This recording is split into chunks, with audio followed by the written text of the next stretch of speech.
bang, man. I want to do that, man. Let me bang, bro. I do. I do. Let me bang, I man. do let you bang. Hey, Let me bang again, man. I'll let you bang. I'll let you bang. Welcome to Combat Sports Talk with Onan Kafar. This is your boy Onan Kafar. Now, last night there was one hell of a match that went on for the vacant IBF middleweight championship that Triple G was stripped of. It was Daniel Jacobs against Sergiy Derevyanchenko. All right, and it was a great match. It was an excellent match. All right. So I'd like to say congratulations to both of the guys that stepped up, and even though they're at the same training camp, they stepped up and went against each other for that to get that world title and everything. And you know, Daniel Jacobs was the victor, so he is a two-time world champion now. All right, this was a good match. It was a good match. You know, it was hard fought and everything. Daniel Jacobs, he had good footwork, good defense. You know, he knocked him down in the first round. Knocked Derevyanchenko down in the first round. You know what I'm saying? He did not good body shots in the first in the early rounds and everything. Derevyanchenko, he did his thing. He did his thing, but it just, to me, it wasn't enough. And to me, that I believe it wasn't a split decision. I thought it should have been an unanimous decision. But hey, Daniel Jacobs still was the victor, and congratulations to him. A lot of people was talking about. I've been hearing a lot of people talk about how Daniel Jacobs abandoned the jab and abandoned the body, which I think he should have kept going to the body, because at certain points of the match, Derevyanchenko, he was huffing and puffing. He was fatigued and everything. He had to work on his cardio on that one, you know. But Daniel Jacobs should have kept going to the body and not just abandoned it. And a lot of people are saying, you know what I'm saying, why he abandoned his jab, And I saw a little bit earlier today where Daniel Jacobs said he, you know, limited his jab for the simple fact that he was trying to avoid Derevyanchenko from going under or over his punch. So that's an explanation that Daniel Jacobs gave of why he stopped doing the jab and everything. But you know, what I saw from the match, I saw Daniel Jacobs winning majority of the rounds. Now, Derevyanchenko did win a few rounds, but you know, it was a close fight, but it should have been unanimous and not a split decision. Some people think Derevyanchenko won the fight or was winning the fight, but from what I saw, he wasn't, because his punches wasn't landing like that. Daniel Jacobs had the sharper punches. His punches landed more flush. He had more significant punches, and plus the knockdown in the first round, you know. But Derevyanchenko did a good job, because he tried to make a comeback. He just couldn't get on the inside the way he wanted to, being the shorter man and everything. But again, like I said, this was an excellent match. You can tell that they both know each other in the ring. Daniel Jacobs, with his pro ring experience, overcame that, because he wasn't really out of breath too much. On the other hand, while Derevyanchenko, you know, was breathing hard and everything. But I believe Derevyanchenko,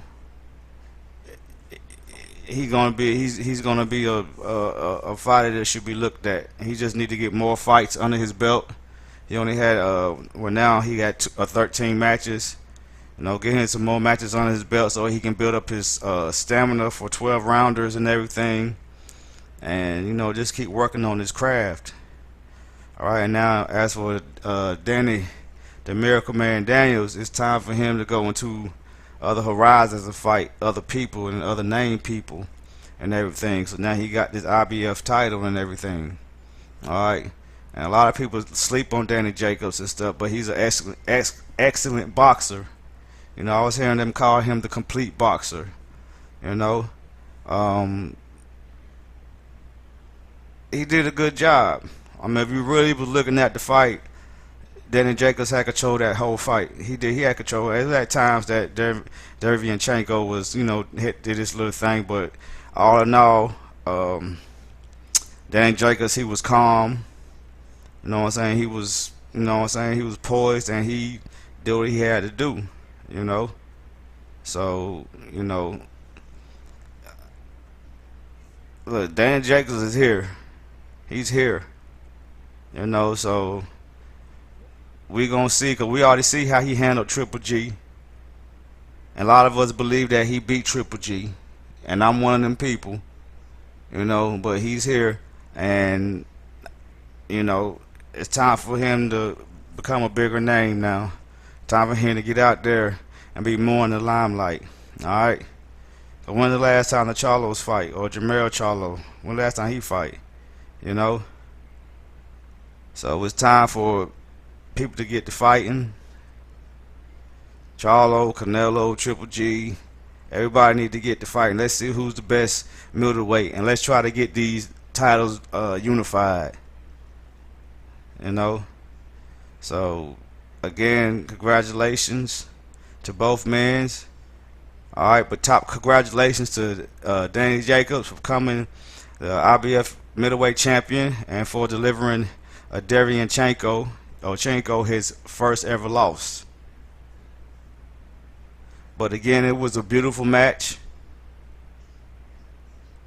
I knew it was going to be an excellent match. The storyline was awesome. It's just an awesome storyline between the two that culminated up to this match, and we had a good outcome. Alright, I mean, either or, it would have been a good outcome because it was a hell of a match. You know, so hey, let's not hate on Jacobs. Let's stop saying Charlo will destroy him or saying bad stuff about him. It's boxing. We ain't out there boxing. So, you know, cut the man some slack. Give him his congratulations for going through this war that he went through in the ring, which he wasn't really hurt. To me, he wasn't. So just give him his congratulations. Be happy for the man. Be so quick to want to tear somebody down because they didn't look the way we think they should look. Everybody don't have the perfect fight all the time.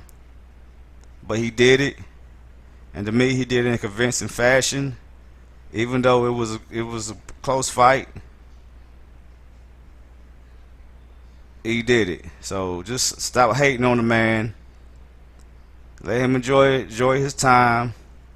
You know what I'm saying? And we'll see how he be when he go up against somebody else, whoever that may be. So everybody really didn't pay attention to this matchup until the day of, or maybe the day before the day, or the day of, and now it's down in history. You know, and this was a great match. This match should be promoted. Everybody should have been watching this. You know, we shouldn't just watch boxing to watch the big matches. We should watch boxing to watch everybody. You know what I'm saying? It don't always have to be Canelo or Triple G. It don't always have to be Deontay Wilder or Anthony Joshua. You know, there's other people coming up. You know, there's other people that need to be recognized. You know, how you gonna be number 2 in the division in the IBF? You know what I'm saying? And nobody talks about you. You know, people should be talking about the top 5 all the time. You know, the top 10 should always be mentioned, even the top 10. You know, we should know these people. You know, but we don't really pay attention to him. But hey, that's all I got to say. I'm not about to get into that. Just again, a great, awesome match between Danny Jacobs and Sergiy Derevyanchenko. They did a good job and they put on the show. And to me, they gave the people what they wanted. So, what's your thoughts on the fight? I know there's a lot of mixed emotions about it. Just let me know in the comment section. Alright, this is Combat Sports Talk with Onan Kafar. Hope to see you soon. Let me bang, man. I want to do that, man. Let me bang, bro. I do. I do. Let me bang, I man. do let you bang. Hey, Let me bang again, I'll man. let you bang. Let me I'll let you bang.